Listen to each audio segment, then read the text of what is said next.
Hello అండి, the spice route Telugu ఛానల్కి స్వాగతం. ఈరోజు మన రెసిపీ ప్రసాదం పులిహోర పులుసు. ఈ పులుసు ఒక్కటి ఉన్నట్లయితే చాలు, పండగలప్పుడు చాలా ఈజీగా పులిహోర కలిపేసుకోవచ్చు. ఎక్కువ క్వాంటిటీలో గుడి దగ్గర ప్రసాదంగా పంచాలనుకున్నప్పుడు కూడా ఈ పులుసు ఒక్కటి ఉంటే చాలండి, ఫటాఫట్ మని ప్రసాదం తయారు చేసేసుకోవచ్చు.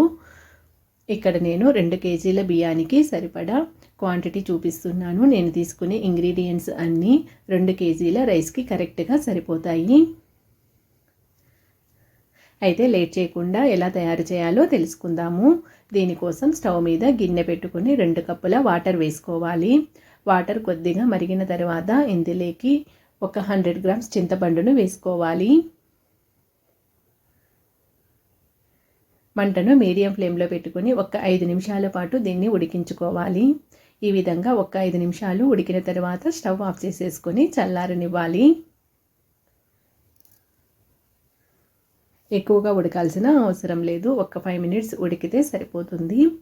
ఇప్పుడు స్టవ్ మీద ఒక బాండీ పెట్టుకొని 1/2 స్పూన్ మిరియాలు, 2 స్పూన్ల ధనియాలు వేసుకోవాలి. వీటిని లైట్గా ఫ్రై చేసుకోవాలి. ఈ విధంగా ఫ్రై అయిన తర్వాత ఇందులోకి 1/2 స్పూన్ మెంతులు, 1/2 స్పూన్ జీలకర్ర, అలాగే 1/2 స్పూన్ ఆవాలు వేసుకోవాలి. వీటన్నిటిని కూడా మంచి సువాసన వచ్చే వరకు ఫ్రై చేసుకోవాలి.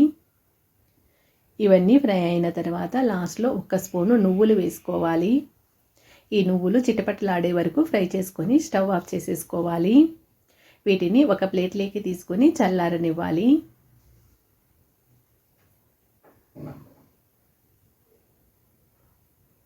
ఇప్పుడు అదే బాండీలోకి 2 స్పూన్ల ఆయిల్ వేసుకోవాలి. ఇప్పుడు ఇందులోకి ఒక 20 ఎండుమిరపకాయలు వేసుకొని ఫ్రై చేసుకోవాలి. మంటను లో ఫ్లేమ్లో పెట్టుకుని ఫ్రై చేసుకోండి. ఇవి ఫ్రై అయిన తర్వాత వీటిని కూడా ప్లేట్లోకి తీసుకొని చల్లారనివ్వాలి.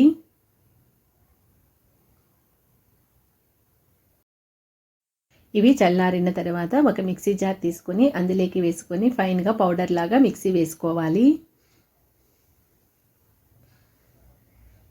ఈ పౌడర్ వల్లనే మనకు గుడిలో ప్రసాదం లాగా పులిహోర టేస్ట్ వస్తుంది. ఈ విధంగా మెత్తగా పౌడర్ లాగా చేసుకొని ఒక బౌల్లోకి తీసుకొని పక్కన పెట్టుకోవాలి. ఇప్పుడు మనకు చింతపండు కూడా బాగా చల్లారిపోయి ఉంటుంది. దీనిని ఒక చిల్లుల గిన్నెలోకి వేసుకొని చేత్తో బాగా ప్రెస్ చేసుకుంటూ గొజ్జు తీసుకోవాలి. కొద్దిగా చేతిలోకి వాటర్ వేసుకుంటూ వేసుకోండి. ఎక్కువ వాటర్ వేసుకోవద్దు, కొద్దిగానే వేసుకొని తీసుకోవాలి. గొజ్జు అనేది చిక్కగా ఉండాలి.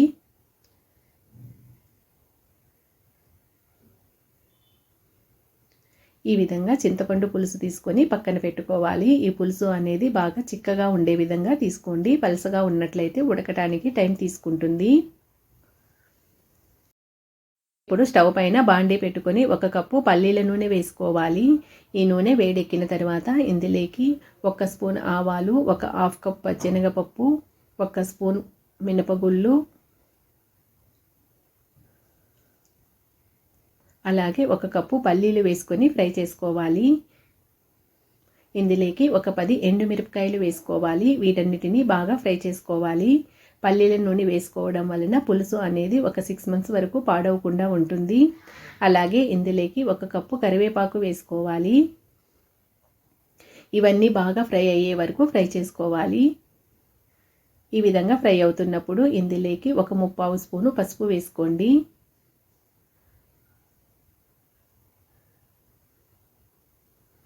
అదేవిధంగా ఒక 1/4 స్పూను ఇంగువ వేసుకోవాలి. ఇవన్నీ బాగా ఫ్రై అయ్యే వరకు ఫ్రై చేసుకోవాలి. ఈ విధంగా ఫ్రై అయిన తర్వాత ఒక చిల్లులు గంటె తీసుకుని ఇందులో ఉన్న పోపు మొత్తం సపరేట్ చేసుకోవాలి. ఆయిల్ బాండీలోనే ఉంటుంది, పోపు మాత్రం సపరేట్ చేసుకోవాలి.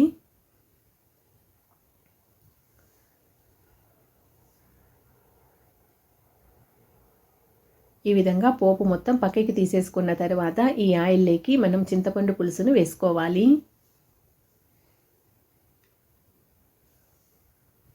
మంటను లో ఫ్లేమ్లో పెట్టుకుని ఈ చింతపండు పులుసును ఒక 15 నిమిషాల పాటు ఉడికించుకోవాలి. బాగా ఉడికి దగ్గరికి వస్తుంది, అలాగే ఆయిల్ పైకి వస్తుంది. అప్పటి వరకు ఉడికించుకోండి. ఇది ఉడుకుతున్నప్పుడు ఇందులోకి ఒక 1/4 కప్పు సాల్ట్ వేసుకోవాలి. సాల్ట్ కరెక్ట్గా వేసుకోవాలి, లేకపోతే పులుసు అనేది పాడైపోతుంది.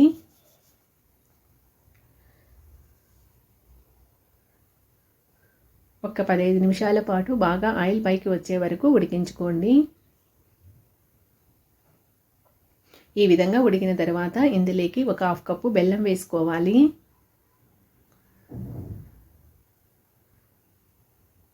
అలాగే మనం మిక్సీ పట్టుకున్న పౌడర్ ఉంది కదా, ఆ పౌడర్ వేసుకొని ఒక 2 నిమిషాల పాటు ఫ్రై చేసుకోవాలి. పౌడర్ వేసుకున్న తర్వాత ఎక్కువగా ఉడికించుకోకూడదు, ఒక 2 నిమిషాలు ఉడికించుకుంటే సరిపోతుంది. ఈ పౌడర్ వల్లనే మనకు గుడిలో ప్రసాదంలాగా టేస్ట్ వస్తుంది. ఈ విధంగా 2 నిమిషాలు ఉడికించుకున్న తర్వాత స్టవ్ ఆఫ్ చేసేసుకొని బాండీని కిందికి దింపేసుకోవాలి. ఇప్పుడు ఇందులోకి పోపు వేసుకోవాలి. ఈ పోపు మొత్తం పులుసులో కలిసే విధంగా ఒక్కసారి బాగా కలుపుకోండి. ఇది చల్లారిన తర్వాత ఎయిర్‌టైట్ డబ్బాలో వేసుకున్నట్లయితే ఒక 6 మంత్స్ వరకు నిల్వ ఉంటుంది. ఈ పులుసుతో మనం పులిహోర ఎలా తయారు చేయాలో తెలుసుకుందాము. అన్నాన్ని పొడి పొడిగా ఉండే విధంగా ఈ విధంగా ఉడికించుకోవాలి. నేను ఇక్కడ 1.5 కప్పు రైస్ ఉడికించుకున్నాను. ఇప్పుడు ఇందులోకి కొద్దిగా కరివేపాకు, అలాగే కొద్దిగా పసుపు వేసుకోవాలి. ఒక చిటికెడు పసుపు వేసుకోండి, సరిపోతుంది. ఇది మొత్తం రైస్కు పట్టే విధంగా ఒకసారి బాగా కలుపుకోవాలి.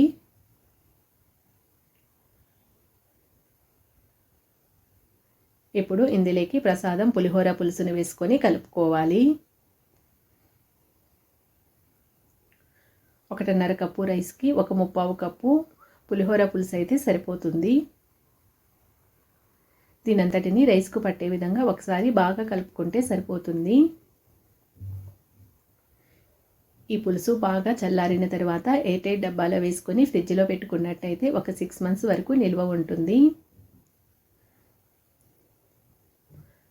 చూసారు కదా పులిహోర పులుసు ఎలా తయారు చేయాలో. ఈ రెసిపీ కనుక మీకు నచ్చినట్లయితే లైక్ చేయండి, మీ ఫ్రెండ్స్ అండ్ రిలేటివ్స్కి షేర్ చేయండి. అలాగే ద స్పైస్ రూట్ తెలుగు ఛానల్ని సబ్స్క్రైబ్ చేసుకోండి. Thank you.